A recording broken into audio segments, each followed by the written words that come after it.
my name is Olivia and I'm a first-time mom with an 11-month-old baby boy, and I like to do things a little bit more natural, a little bit more on the crunchy side of things, and I have really struggled on finding snacks that I can make that my son can actually eat. So he didn't get his first tooth until I think like 8-9 months, and then he's 11 months old now and only has 2 teeth, and so not that that really matters because they can still grind things up, but he can't eat anything hard, he can't chew up meat or anything like that. Well, certain types of meat.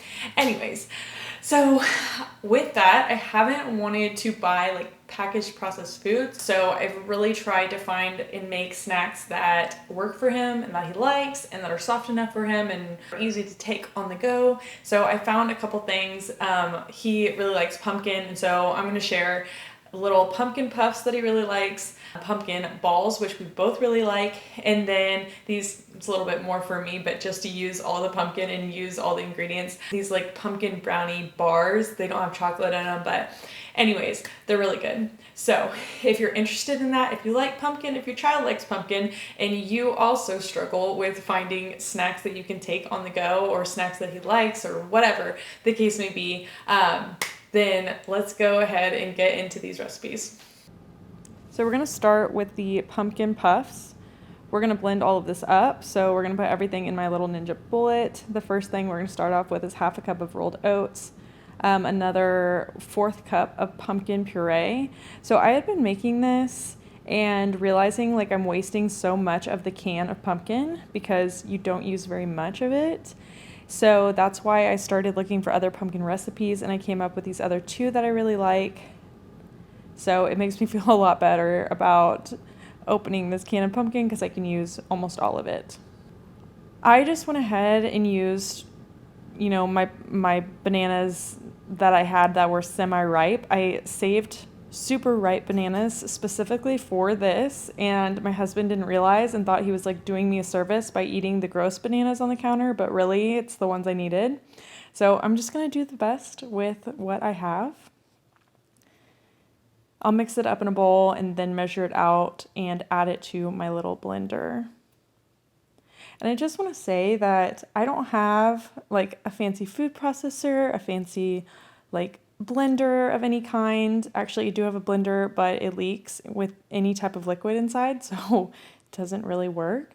I'm just using this little Ninja, and I do this for like any dinners or whatever. It's not the most practical, but you just use what you have. And so maybe you also don't have like the nicest crazy blender, whatever food processor. A little Ninja bullet will work. So then we're gonna add an egg yolk. And we're gonna add our 1/4 teaspoon of pumpkin spice. Next, we need to add 1/2 teaspoon of baking powder and 1/2 tablespoon of oil. It says on the recipe to add mild tasting oil, and I've used olive oil before, like extra virgin olive oil. But this time I just want to try coconut oil. I feel like coconut oil is like one of the best for you, and just hoping for the best with this with this one. So I blended everything up. I'm gonna put it in a Ziploc bag. I also wanted to mention that the reason why I started creating these is because I went to the zoo and there were no snacks for my baby. Like, not that I needed snacks from the zoo for my baby, but like any kids going to the zoo, you would think that they'd have healthy snacks. It's the zoo, it's for kids, is it not? And there's none. Like, I just showed the vending machines there. It's like soda and sugary everything and candy and sour straws and all this stuff. Like, what? Why? I know this is everywhere, but I just had higher hopes for the zoo. Anyways, this is like my go-to zoo snack because he sees other people eating, so he wants to eat, but I cannot bring myself to buy the nastiness inside those vending machines. So this is super simple, super easy to take on the go with us. And every time you make it, it gets like so much easier, although I'm making a giant mess right now. This is probably the most time-consuming piece of this, is creating all these little dots and like removing them after they're baked, but it's fine. Another thing I want to mention, if you don't already know this, if you go to a recipe website and you see that there are a bunch of ads, it's kind of annoying. This is like every recipe place that I've been to, every recipe website that I've been to. So if you take the URL and you go to the top and put cooked.wiki/ and then hit enter or go, it takes out all these ads and it's amazing. You can look at it like one column and see it like that. I like to look at it that way. We also try our best to not do screens in our house. So I'll do like the PDF version and I'll just print this and I keep it on a like little clipboard so that I can write notes on it. So I know like maybe the coconut oil didn't work on this or did work or whatever, so that I can make these.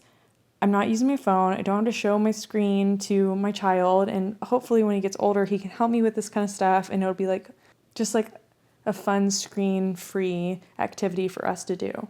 So I'm going to zoom through part of this because, like I said, it is like the most time-consuming piece of this. And then I'm going to go put it in the oven. I know that the recipe says that you should bake it for, I believe, 10 minutes, but my oven is crazy and it only takes 7. Next, I'm going to make the little brownie things. These, again, like I said at the beginning, are more for me because they do have 1/4 of a cup of maple syrup, but I don't really mind if he eats a bite of it. So first, we're going to start with the overripe banana, which I had already mashed up for the last recipe. Then we're going to add 1/2 cup of pumpkin puree. And then we're going to add 3/4 cup of creamy almond butter. I honestly only had like a tiny bit left of almond butter. And so I ended up using like 1/4 almond butter and 1/2 cup of regular creamy peanut butter. I just make sure that any type of almond butter, peanut butter, whatever I'm using, doesn't have any added sugar or any added really anything. I just want peanuts or almonds or whatever. Then I'm going to add 1/4 cup of pure maple syrup. Again, I'm going to read the label and make sure that the only ingredient is pure maple syrup. Then I'm going to add 1 teaspoon of vanilla extract and stir all of the liquid up. I love this recipe because there's not any flour, there's no oats, nothing like that. There's just one tablespoon of coconut flour, which if you've used coconut flour before, you know that it's super absorbent. So hopefully you haven't made the same mistake that I have and used it in place of something like almond flour, which they're not a 1-to-1 ratio. So the recipe will be a disaster if you do that. Then I'm going to add 1 teaspoon of pumpkin pie spice, 1 teaspoon of cinnamon, and 1 teaspoon of baking soda. Last thing will be a 1/4 teaspoon of fine sea salt. Yeah, I did not measure that correctly, but it's fine. That's like my husband's pet peeve, that I do not measure whenever I'm cooking or baking, which I tried my best in this video, but still, I didn't do the best job. Another thing I want to mention is that I was kind of apprehensive about creating this video because I see other people's videos or things on Instagram or whatever, and they have like the beautiful glass bowls and everything's glass or metal, wooden, and like I have plastic measuring cups and like I know it's gross, but I have like plastic cutting boards, which is not what I want. It's not ideal. I don't want to be cutting and have microplastics in our food or whatever, but like everything takes time and everything costs money. And so little by little, I am creating a less toxic kitchen, but I just can't do it all at one time. I feel like no one can just do it all at one time. And I feel like sometimes you're watching other people do things who have been doing it for years. Or maybe they just have the money to do like a haul of their kitchen, or maybe they were raised to know that like you don't buy a bunch of plastic stuff. I don't know. But regardless, just don't feel bad if you have, old things that are not the newest, the nicest, or you don't have all like the beautiful glass, everything. So then I'm going to use parchment paper and put this brownie-ish batter into here. I hate saying brownie, although it's like the perfect consistency of a brownie. It just doesn't have chocolate. And another thing that I've done when I, like, especially if I'm on my period, lady days, I will add a couple of like dark chocolate chips to the top of this. And it's just like my personal little treat. Then we are going to put that in the oven at 350 for 30 minutes. Again, my oven is crazy, and so I think I did mine for 25 minutes. I will have the full recipes and links all in the description, so you can go see those there. Next recipe are the protein balls. We're gonna add half a cup of peanut butter, half a cup of pumpkin puree. So basically we used almost the entire can of pumpkin. Then we're going to use 4 tablespoons of honey.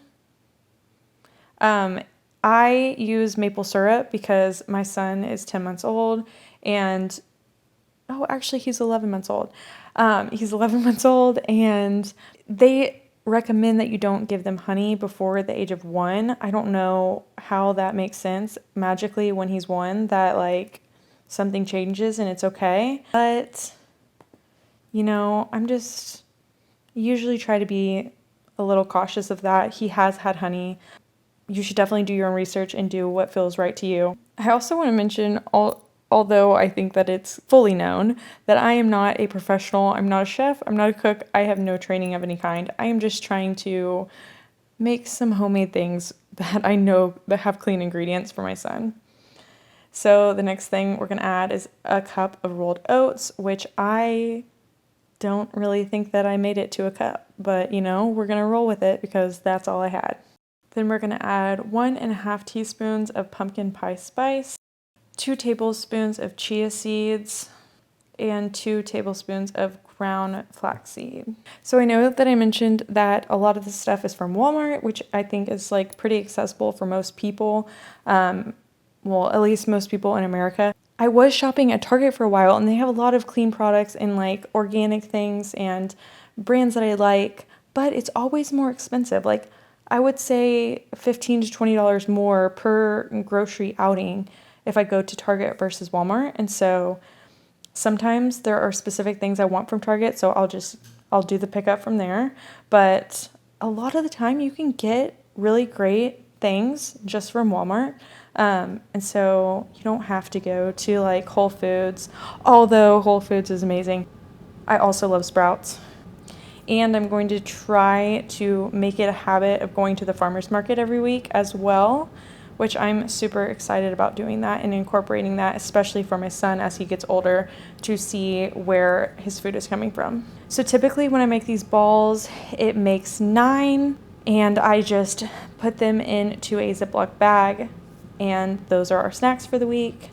I also love to make these like peanut butter balls.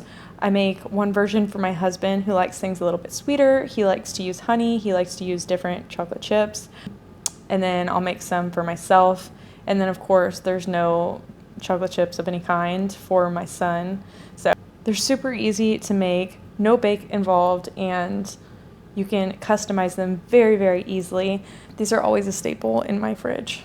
This recipe ended up making 10 balls, which is fine. And then once I have all the balls, I'm going to add them to the refrigerator, and I let them sit in there for at least 15 minutes before they are good to go and set and ready to eat. My little pumpkin puffs have come out of the oven and they are a little cooled down, and so I'm just going to pop them off of this parchment paper and into my little mason jar. My son is awake at this point. He started this video in a nap and now he's awake and going crazy.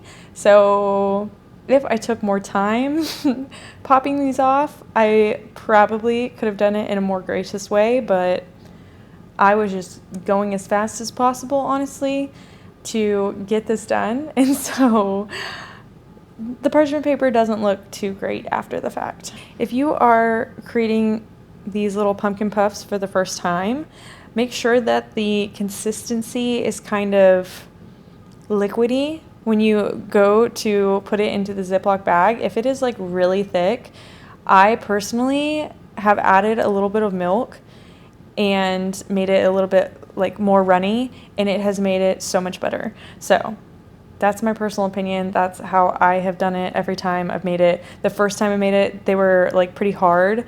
That was a combination of me letting it go into the Ziploc bag as a thicker consistency, and I went for the whole 10 minutes in my oven, and our oven is crazy. And so the combination of the two didn't make very good little puffs, but now I know the tricks. Anyways, so when you get done with these puffs, they should be very, very nice and soft. You should be able to pinch them with your fingers. My son only has 2 teeth. These are so easy for him to eat. Then we're gonna get the brownie out, and that also should be a super soft consistency. And there you have it. We have pumpkin puffs, pumpkin protein balls, and pumpkin brownies without chocolate. If you like this video, please give it a thumbs up, and thank you for sticking with me to the end.